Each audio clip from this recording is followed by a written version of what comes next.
এইবাरनि इलेक्शननि उनाव दिसपुरनिफ्राय बिटिसिखौ जोंसो कन्ट्रल खालामगोन नियन्त्रण खालामगोन एबार जोंनि मदद नङाबा थाखा गरसेबो मोननाय नङा बिपिएफआ दाबो गैया बिपिएफनाव थाखा गैया दाबो हाग्रामानाव हाग्रामाया 28टा सिट देरहानानै काउन्सिल दादोंब्लाबो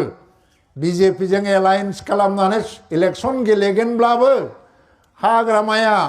5टानि बारा सिट देरहानो हाया होननानै दिल्लीयाव सरसा जागासिनो दं मोनबानि बारा देरहायानो आं बेखौ बुङा बबे देरहागोन इउपिपिएलआलाय आंथ' ससियेल मिडियायाव नायो जोंनि हेंथाफ्रा जोंखौ 2टा 3टा होयो किन्तु दिल्लीयाथ' जोंनि हेंथा नङा रावनिबो हेंथाबो नङा दिल्लीया जोंनि लोगोबो नङा बिपिएफनिबो लोगो नङा नाथाय गेजेर गेजेर मोनसे बिश्लेषण होदों मा इउपिपिएलआ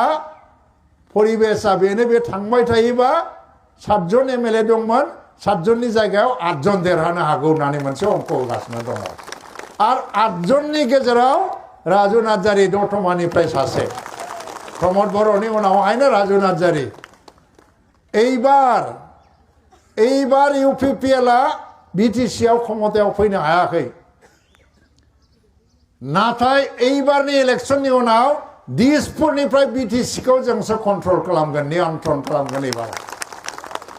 जोंनि मदद नङाबा थाखा गरसेबो मोननाय नङा बिपिएफआ दाबो गैया बिपिएफनाव थाखा गैया दाबो हाग्रामानाव